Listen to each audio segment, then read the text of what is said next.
there, I'm Danny Flexen. Welcome to the latest edition of SecondsOut ReFLEXions. I'm here every Monday, 4:30 p.m. to look at the boxing action of the weekend just gone. And this week, it was, of course, the biggest fight of the year in the UK, at least so far. And I can't see at the moment much challenging its position at the top of that list. And that's the WBC heavyweight title defence by Tyson Fury. It's Dillian Whyte, an all-British clash that set new records for attendance at Wembley Stadium. 94,000 people packed in to the National Football Stadium to watch what ultimately was not the most exciting affair, pretty one-sided in my view, but with an incredibly explosive finish.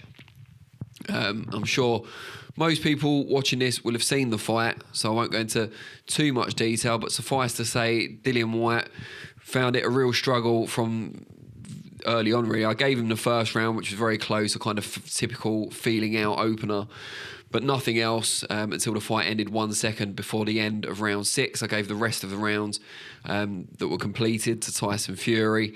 Whyte tried, and he was game, and he was tough.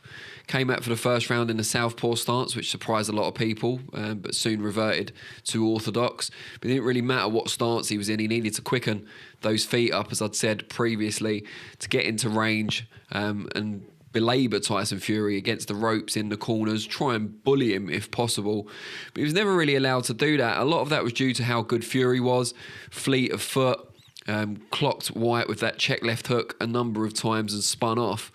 But also, Whyte never seemed to have the necessary urgency. I know he said since that the plan was to gradually crank up the pressure and into the later rounds and really apply it then. But I just think to even give Fury something to think about, he needed to crank up that pressure or accelerate his offense a lot earlier. There were too many times where he'd move his head well to get into range, and then just feint, and then Fury would jab or just move off without jabbing. Either way, Dillian was waiting far too long, in my opinion, to pull the trigger. It really gave Fury more to think about. You know, Fury may have been relishing that, maybe he wanted to work off Whyte's offense and be more of a counterpuncher in the fight.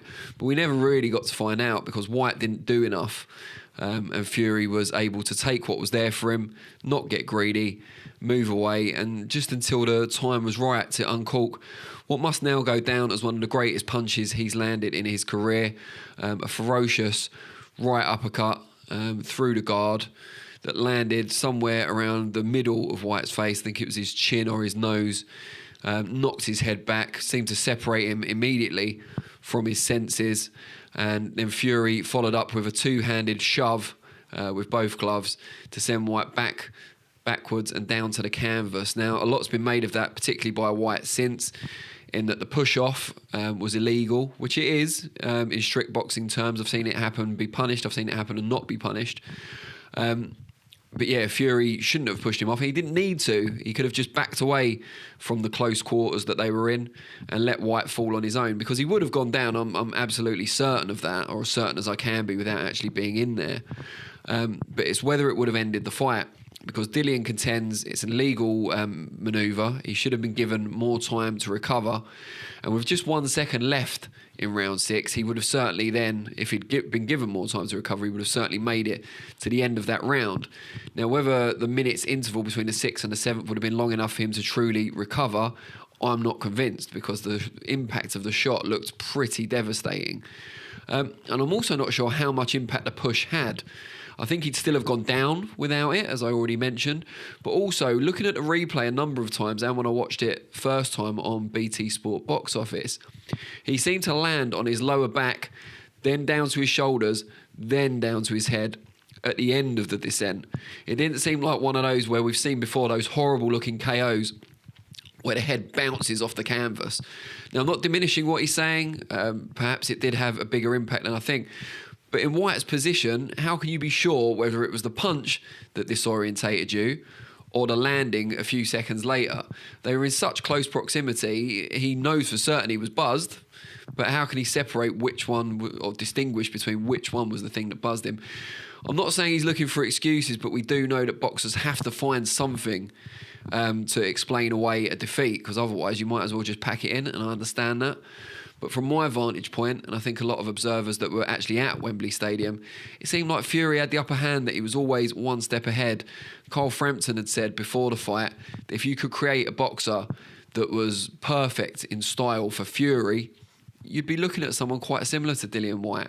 And so it proved on the night. It wasn't a scintillating fight by any means, but Fury got the job done, and with a real exciting finish as well. And he insisted before the fight that this would be the final one of his career. He seemed to be sticking to that afterwards as well, in the immediate aftermath, despite all the, euphoria, the endorphins that must have been released by the reception he got and the spectacle and the victory. But he did say this might be the last one this time. He didn't say it was absolutely certain. And it just seems very, very hard to believe that he'll go out after, the biggest performance in terms of how it was received in his career, huge audience, selling out, setting new records, in fact, at Wembley, somewhere that his rival Anthony Joshua has fought at a number of times. Not only that, but there's so much money left on the table for him as well. The winner of the Alexander Usyk-Anthony Joshua rematch, that's a natural fight for undisputed glory. He'd be a favourite going in against either of those guys at this stage. He'll obviously fancy himself to beat either of them as well.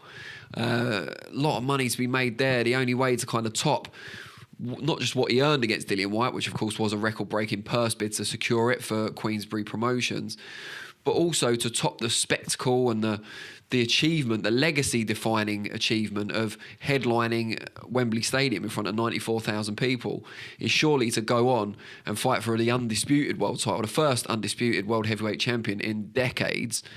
To do that against, if Joshua wins, a great British rival. If he doesn't, then a fellow unbeaten Olympic champion, former cruiserweight king. I mean, either fight kind of sells itself. And as I say, Fury would be favoured going into against either guy. But just Fury really came into his own, I think, last week. From the start of fight week onwards, he was incredibly popular. He was very accessible with the media. There was, I think, 200 accredited media in fight week, which is just ridiculous. It was ridiculous to have lived it, never mind. I mean, it ran very smoothly, thankfully, but it was just a huge mass of people, and that was not even counting the fans who were there throughout fight week and then turned out, obviously, en masse on fight night. He was accessible. He was gregarious. He was happy to talk to everyone, and just seemed to become, over the course of the last week, a much bigger star than he's been in the past. It finally seemed like his celebrity, his fame, had become commensurate with his ability and his achievements in the ring.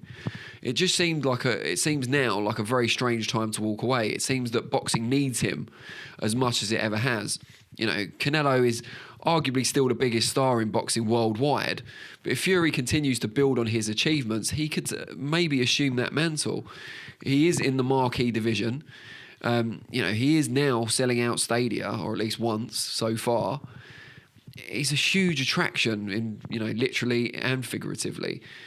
It's just not the right time to walk away for him or for the sport. I'm not saying we need him. Boxing always evolves and there'll always be new superstars coming through.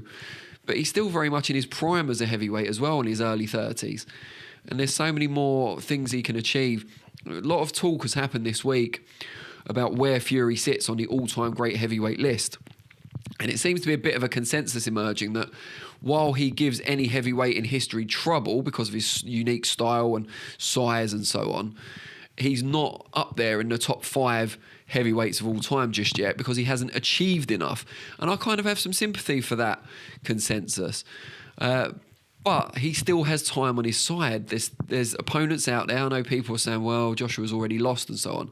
But if he were to beat Joshua, if he were to beat Usyk, and then you've got young heavyweights coming through as well who'll, get up to those top ranking positions. I know Joe Joyce, WBO #1 at the moment. IBF is still looking for a final eliminator partner for Filip Hrgovic and so on.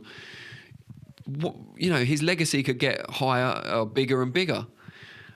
why would you want to throw all that away? I know he wants to spend time with his family, but he's still a very young man. He doesn't take a lot of punishment. I know that third Wilder fight particularly was grueling, but generally the way he fights, his style, was certainly in the fight on Saturday night, he didn't take many clean punches. So it seems like he could go on and be dominant almost for as long as he wants to. I'm not being ridiculous here. I don't see him going past 40 or anything, but he just seems to be coming into his own as an attraction and as a fighter. And I'd really hate for him to walk away now. Ultimately, it's his decision. And if his heart's not in it anymore, then he should walk away, because it's dangerous if your passion isn't in the ring. But, you know, if he's just, you know, coming into this fight and the adrenaline's flowing, he's just saying certain things, and now he's having a rethink, you know, we'd be grateful if that was the case. I think I don't want to speak for everyone, but certainly for me. Just before I go as well, shout out to Nick Ball, who performed incredibly well on the undercard. I'm going to be speaking to him shortly. Stopped Isaac Lowe, who was very brave, but I felt ultimately outgunned in that fight. That was the highlight of what wasn't an amazing undercard. But as I've said previously, if your purchasing decision for Fury Whyte on pay-per-view was based on the undercard, then I'm not sure I completely understand you anyway. I think you either want to watch Fury Whyte or you don't want to watch anything in terms of the whole show. So that's my view on it anyway, but I'm sure other people disagree.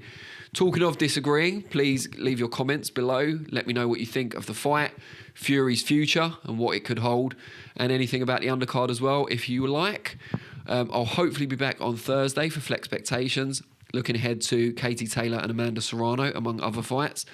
But until then, stay safe, be safe, and I'll see you all soon. Cheers.